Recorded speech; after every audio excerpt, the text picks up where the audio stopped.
बच्चों, आप दादी माँ के विषय में तो जानते होंगे।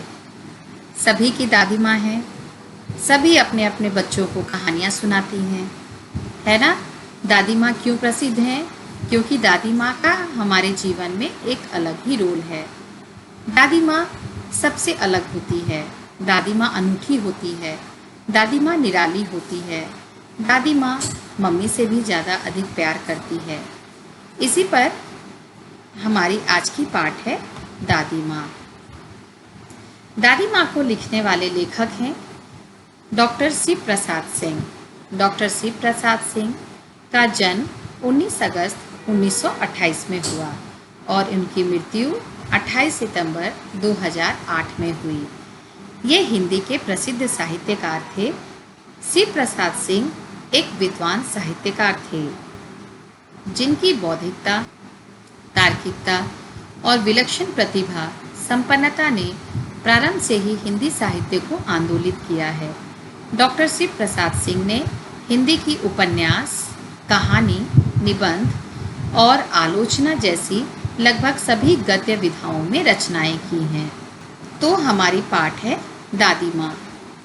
कमजोरी ही है अपनी, पर सच तो यह है, जरा सी कठिनाई पड़ते बीसों गर्मी, बरसात और बसंत देखने के बाद भी मेरा मन सदा नहीं तो प्रायः अनमना सा हो जाता है। यहाँ पर कहने वाला कौन है? लेखक है। लेखक कह रहा है यह मेरी कमजोरी है, यानी कि मेरी वीकनेस है। किस बात की वीकनेस है? थोड़ी सी अगर कठिनाई मेरे जीवन में आए, बीसों गर्मी, बरसात और बसंत देखने के बाद भी मेरा मन सदा नहीं तो प्रायः अनमना सा हो जाता है। आज मैं बहुत बड़ा हो गया हूँ, लेकिन फिर भी कभी कभी मेरा मन नहीं लगता, मैं अनमना हो जाता हूँ।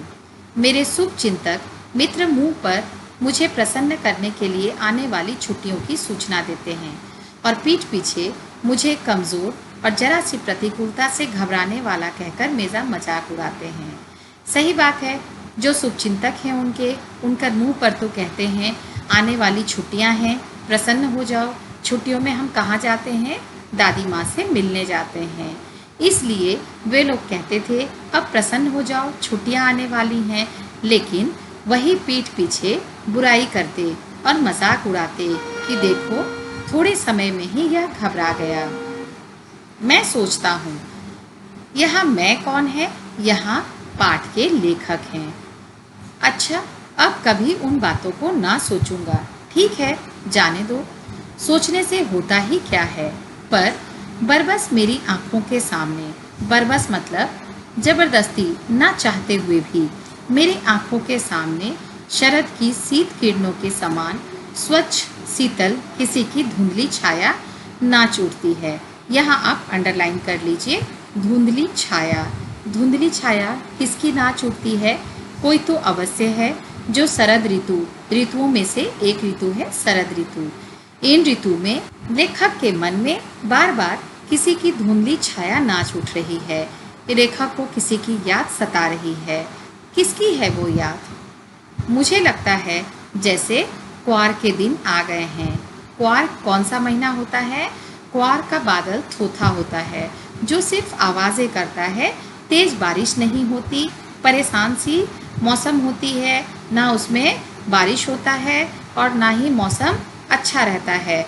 चारों तरफ कुछ अजीब सा वातावरण रहता है, बाढ़ के पानी का प्रकोप भी रहता है और स्थिति कुछ अच्छी सी नहीं रहती। मेरे गांव के चारों ओर पानी ही पानी हिलोरे ले रहा था। दूर के सिवान से बहकर आए हुए मोथा और साये की अधगली घासें, घेऊर और बन प्याज की जड़ें तथा नाना प्रकार की बरसाती। यहाँ आप नोट कर लीजिए, मोथा, साई की अधगली घासें यानी कि पानी में उगने वाले जंगलें, घेऊर और बन प्याज की जड़ें। जब बारिश होती है, बाढ़ आते हैं, उन सब के साथ आप देखना नाना प्रकार के पेड़ पौधे बहते हुए चले आते हैं। नाना प्रकार की बरसाती घासों के बीच सूरज की गर्मी में खौलते हुए पानी में सड़कर एक विचित्र गंध छोड़ रहे हैं। अभी मैंने आपको बताया क्वार के महीना ऐसा होता है जिसमें गर्मी अधिक पड़ती है और यह बारिश के तुरंत बाद का ही सिचुएशन है। तो उस समय में चारों तरफ पानी ही पानी होता है और वहाँ सूरज की गर्मी पानी में जब पड़ती है तो वहाँ से भाप बनकर एक विचित्र ही गंध निकलते हैं और पानी में सड़कर जितने भी जीव जंतु हैं, सड़े गले घास पत्ते हैं, सब मिलकर एक अजीब सा बदबू छोड़ते हैं। रास्तों में कीचड़ सूख गया है और गांव के लड़के किनारों पर झाग भरे जलाशयों में धमाके से कूद रहे हैं। अगर आपने गांव में देखा होगा तो आपने देखा होगा कि रास्तों में जो कीचड़ होते हैं, एक दो दिन बारिश अगर ना हो, तेज सूखा पड़े तो वो कीचड़ सूख जाते हैं और अजीब से दिखने लगते हैं। लेकिन साइड में अगर कहीं गड्ढे हों, कहीं जलाशय हों, उसमें पानी भरा होता है और उसमें सभी जीव जंतुओं के नहाने के कारण पानी कैसा हो जाता है, झाग भरा होता है, फेन सा होता है। उसी में गांव के लड़के क्या करते थे, कूद कूद कर नहाने लगते थे। अपने मौसम की अपनी अपनी बातें होती हैं, है ना। जब बारिश होती है तो बारिश की अपने ही मज़े हैं। जब सूखा पड़ता है, सूखा में लोग परेशान हो जाते हैं, उस समय में अकाल के आने की संभावना होती है। जब तेज़ शीत पड़ते हैं, बहुत अत्यधिक ठंड पड़ती है, तब बर्फ़ गिरने लगती हैं। तो अपनी अपनी मौसम की अलग अलग बातें होती हैं। आषाढ़ में आम और जामुन ना मिले, देखो ये आषाढ़ ऋतु के फल हैं, आम और जामुन अगर ना मिले तो लेखक को परवाह नहीं थी। अगहन में जब हम चिवड़ा खाते हैं, कब खाते हैं, मकर संक्रांति में, चूड़ा और गुड़। उस समय में लेखक को अगर चूड़ा गुड़ ना मिले तो भी उन्हें परवाह नहीं। चैत के दिनों में लाई के साथ गुड़ की पट्टी ना मिले, अफसोस नहीं। लेखक को कुछ भी नहीं चाहिए तो क्या चाहिए, पर क्वार के दिनों में इस गंधपूर्ण झाग भरे में जल में कूदना ना हो तो बड़ा मालूम को होता था। लेखक को इतना मज़ा आता था अपने दोस्तों के साथ इस गंध भरे झाग भरे जल में कूदना। मैं भीतर हुड़क रहा था। 2-1 दिन ही तो कूद सका था, नहा धोकर बीमार हो गया। हल्की बीमारी ना जाने क्यों मुझे अच्छी लगती थी। अब देखो, लेखक को हल्की हल्की बीमारी बहुत अच्छी लगती थी। अब क्यों अच्छी लगती थी वो भी आपको पता चलेगा। थोड़ा थोड़ा ज्वर हो, सर में साधारण दर्द, खाने के लिए दिन भर नींबू और साबुन। लेकिन इस बार ऐसी चीज़ नहीं थी। ज्वर जो चढ़ा तो चढ़ता ही गया, रजाई पर रजाई, और उतरा रात 12 बजे के बाद। दिन में मैं चादर लपेटे सोया था। दादी माँ आई, शायद नहाकर आई थी उसी झाग वाले जल में। पतले दुबले स्नेह सने शरीर पर सफ़ेद किनारीहीन धोती, सन से सफ़ेद बालों के सिरों पर सद्य टपके हुए जल की शीतलता। ये किसका चित्रण है, ये दादी माँ का चित्रण है। दादी माँ कैसी हैं, दादी माँ पतले दुबले हैं, स्नेह सने शरीर पर सफ़ेद किनारीहीन धोती पहनी है, उनके बाल सफ़ेद हैं और सद्य टपके हुए जल की शीतलता, और वो झाग भरे पानी में नहाकर आई हैं, उनके बालों से पानी टपक रहे हैं। आते ही उन्होंने सर पेट छुए, आंचल की गांठ खोल किसी अदृश्य शक्तिधारी के चबूतरे की मिट्टी मुंह में डाली, माथे पर लगाई। आप भी देखते हो, जब आप कभी बीमार पड़ते हो तो क्या होता है, घर के जो बड़े बुजुर्ग होते हैं, जैसे दादाजी हैं, दादी जी हैं, नानी माँ हैं, ये लोग क्या करते हैं, किसी मंदिर में जाकर किसी पूजा पाठ वाले से टोना टोटका करा आती हैं। वो वहाँ से कुछ अदृश्य शक्तिधारी, ये उसी का रूप है। हम कहते हैं, भगवान हमें आपका धूप कुछ भी ऐसा दे दो ताकि हम बच्चों को लगाएं और हमारा बच्चा जल्दी सही हो जाए। दादी माँ ने भी कुछ ऐसा ही किया। दिन रात चारपाई के पास बैठी रहती, कभी पंखा झलती, कभी जलते हुए हाथ पैर कपड़े से सहलाती, सर पर दालचीनी का लेप करती और 20 बार छू छू कर ज्वर का अनुमान करती। हांडी में पानी आया कि नहीं, उसे पीपल की छाल से छौंका कि नहीं, खिचड़ी में मूंग की दाल एकदम मिल तो गई है, कोई बीमार के घर में सीधे बाहर से आकर तो नहीं चला गया, आदि लाखों प्रश्न पूछ पूछ कर घर वालों को परेशान कर देती। यानी कि दादी माँ इतना प्यार करती थी कि दादी माँ को रह रहकर ये सारे प्रश्न छूते रहते थे। वो सोचती रहती थी, क्या ऐसा हुआ, क्या वैसा हुआ, क्या इन सब चीज़ों से तो नहीं हो गया, किस बात की दिक्कत थी, कोई कमरे में आ तो नहीं गया। यानी कि सैकड़ों प्रश्न वो पूछ डालती थी, घर के लोगों को परेशान कर देती थी अगर कोई बीमार पड़ जाए तो, और ख़ासकर लेखक। दादी माँ को गवे गांव की 50 किस्म के दवाओं के नाम याद थे। अब दादी माँ हैं तो उनको घरेलू नुस्खे भी पता हैं। उनके गांव के 50 किस्म के दवाओं के नाम याद थे। गांव में कोई बीमार होता, उसके पास पहुंचती और वहां भी वही काम, हाथ छूना, माथा छूना, पेट छूना। दादी माँ देखो, आजकल के डॉक्टर कितना कुछ टेस्ट करवाते हैं, कितना कुछ जांच इधर उधर, उसके बाद आला लगा कर देखना। एक डॉक्टर से काम ना बने तो हृदय के लिए अलग से डॉक्टर होते हैं, और हमें बुखार के लिए अलग अलग बीमारी के अलग अलग तकलीफ़ के अलग अलग डॉक्टर होते हैं। लेकिन दादी माँ ऐसी थी कि वे हाथ छूकर, माथा छूकर, पेट छूकर सोच लेती थी कि उसे क्या परेशानी है। फिर भूत से लेकर मलेरिया, सरसाम, निमोनिया तक का अनुमान विश्वास के साथ सुनाती। महामारी और विसूचिका के दिनों में रोज सवेरे उठकर स्नान के बाद लवंग और गुड़ मिश्रित जलधार, गुगल और धूप। आप देखो, आज भी हमारी कोविड जैसी महामारी फैली हुई है, और इसमें भी उस समय भी आप देख सकते हो लवंग, गुड़ मिश्रित जलधार, गुगल, धूप, उस समय में भी महामारी में यही इलाज था। और आज के दिन भी जो हम कोविड-19 से गुजर रहे हैं, उनके साथ भी हम यही कहते हैं, ज़्यादा से ज़्यादा लौंग खाना चाहिए, गुड़ खाना चाहिए, घर में गुगल, धूप, इस तरह की चीज़ों का इस्तेमाल करना चाहिए। उस समय में दादी माँ भी यही करती थी। विसूचिका के दिनों में रोज़ सवेरे उठकर स्नान के बाद लवंग, गुड़ मिश्रित जलधार, गुगल और धूप। सफाई कोई उनसे सीख ले। अभी भी हम कहते हैं घर को हमेशा साफ, सुरक्षित रखना चाहिए, और दादी माँ के समय में भी ये सब चीज़ें थी, यानी कि उन समय में और आज के समय में इन सब चीज़ों में कोई बदलाव नहीं आया।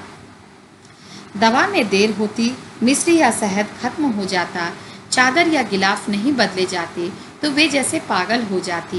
बुखार तो मुझे अब भी आता है, नौकर पानी दे जाता है, मेष महाराज अपने मन से पकाकर खिचड़ी या साबू। यहाँ देखो, यहाँ तक पागल हो जाती तक दादी माँ के बारे में कहा गया है, यानी कि लेखक अपने दादी माँ को मिस कर रहे हैं। और वहीं अभी जो है बुखार तो मुझे अब भी आता है, अभी लेखक के पास दादी माँ नहीं है, नौकर पानी दे जाता है, मेष महाराज अपने मन से पकाकर खिचड़ी या साबू, डॉक्टर साहब आकर नाड़ी देख जाते हैं, और कुनैन मिक्सचर की शीशी तिताई के डर से बुखार भाग भी जाता है, यानी कि कुनैन वाली दवाई देकर उनकी शीशी की तिताई के डर से बुखार भी चली जाती है। पर ना जाने क्यों ऐसे बुखार को बुलाने का जी नहीं होता। लेखक को अब इन सब चीज़ों में मन नहीं कर लगता था। अब गांव की बात फिर से याद आ गई लेखक को। किशन भैया की शादी ठीक हुई। दादी माँ के उत्साह और आनंद का क्या कहना, क्योंकि घर में अगर पोता का विवाह हो तो सबसे ज़्यादा प्रसन्नता दादी को ही होती है। दिन भर गायब रहती। बताओ बच्चों, दादी माँ क्यों गायब रहती? क्योंकि दादी माँ सारे घर के इंतज़ाम करती थी। सारा घर जैसे उन्होंने सर पर उठा लिया हो।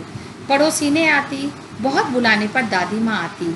बहन, बुरा ना मानना, कार परोजन। देखो, कार परोजन ये इनकी भाषा है, और नॉर्मल हिंदी की भाषा यहाँ होती है कार्य प्रयोजन। का घर ठहरा, एक काम अपने हाथ से ना करूं तो होने वाला नहीं। जानने को यूं सभी जानते थे कि दादी माँ कुछ करती नहीं, पर किसी काम में उनकी अनुपस्थिति वस्तुतः विलंब का कारण बन जाती। यानी कि आप भी देखते हो, आपके यहाँ भी अगर घर में कुछ काम हो तो दादी माँ का स्पेशल रोल होता है। अगर दादी माँ ही ना रहे, वह कुछ काम ना करे, तो भी घर अजीब सा लगता है। यानी कि दादी माँ करे या ना करे, हर काम में उनकी सहमति ज़रूर ली जाती थी। उन्हीं दिनों की बात है, एक दिन दोपहर को मैं घर लौटा। बाहरी निकसार में दादी माँ किसी पर बिगड़ रही थी।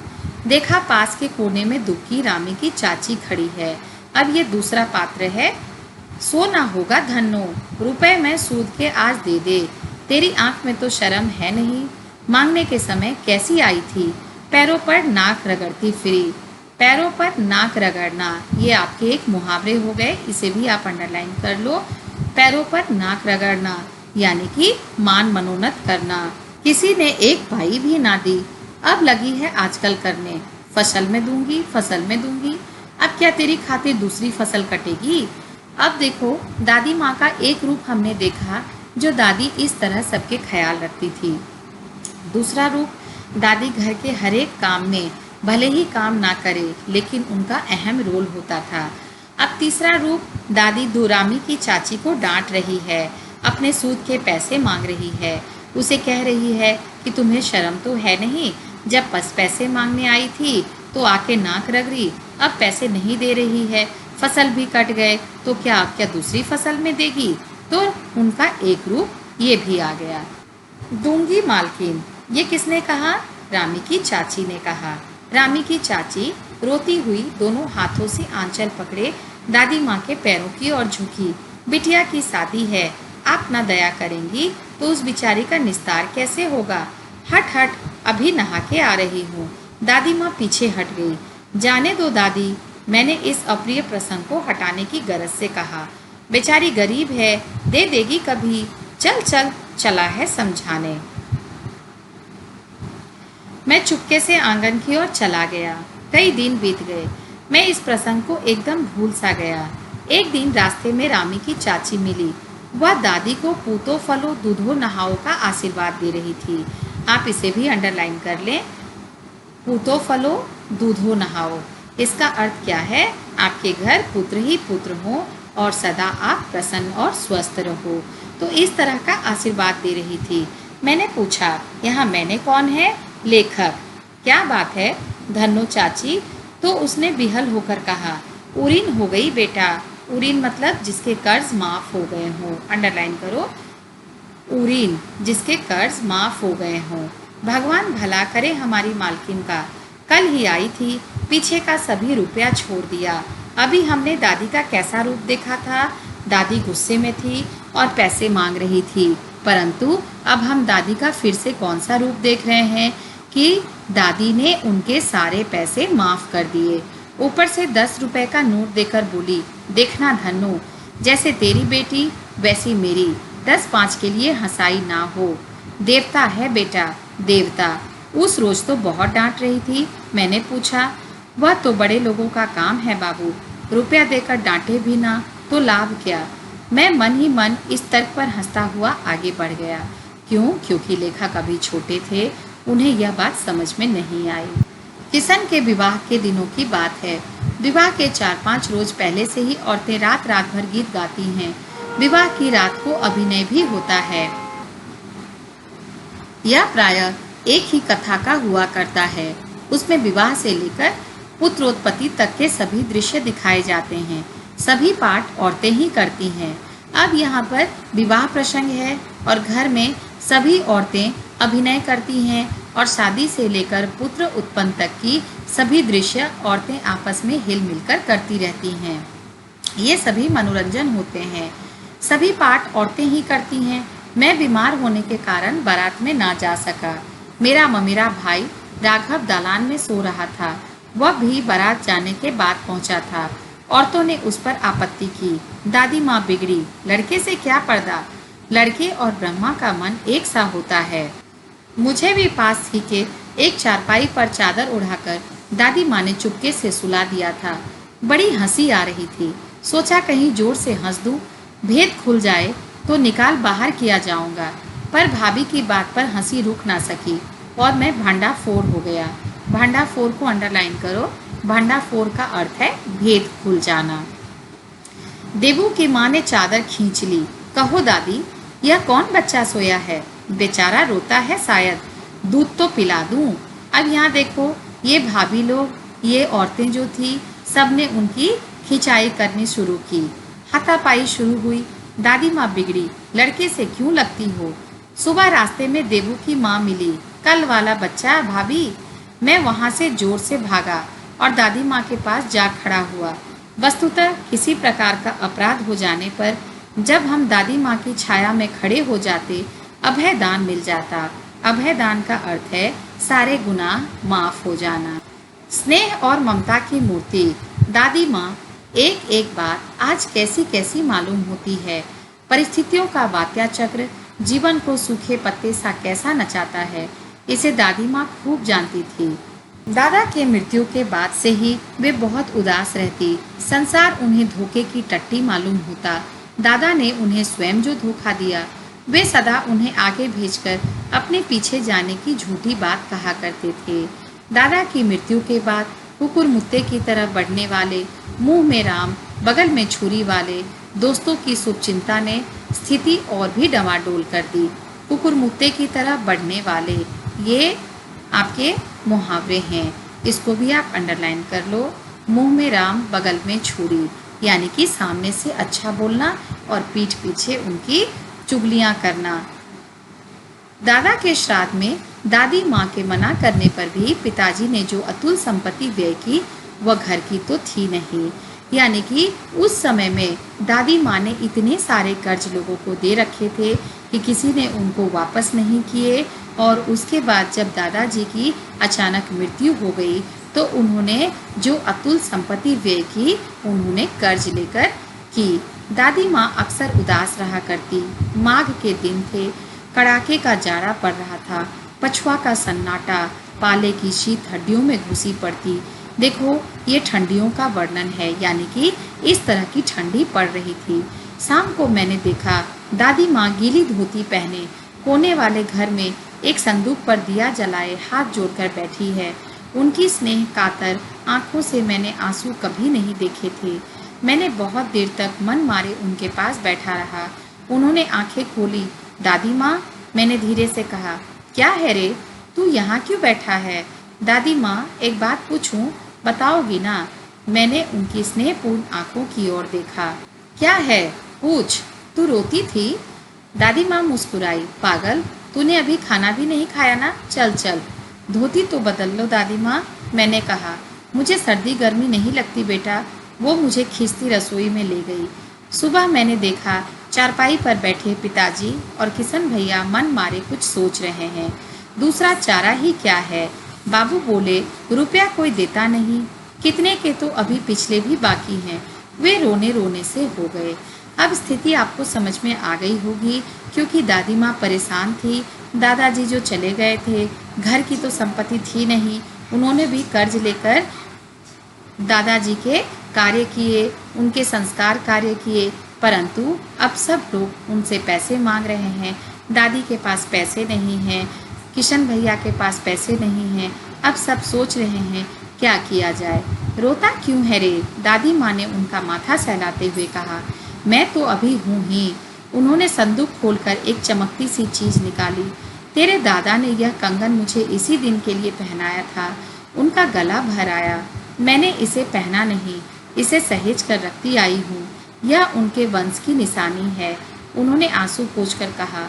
पुराने लोग आगा पीछा सोच लेते थे बेटा, यानी कि पहले से जो परंपरा चली आ रही है, वंश की निशानी, कुछ ना कुछ गहने ज्वेलरी जो भी होते थे वो लोग बचा कर रखते थे। यानी कि पहले के लोग सोचते थे कब विपत्ति आ जाए, कब हमें क्या करना पड़े, ये सोचकर ही वो कुछ न कुछ कदम उठाते थे।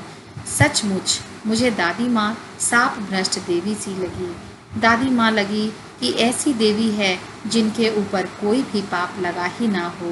दादी ऐसी है जिनके सामने सभी कुछ तुच्छ है।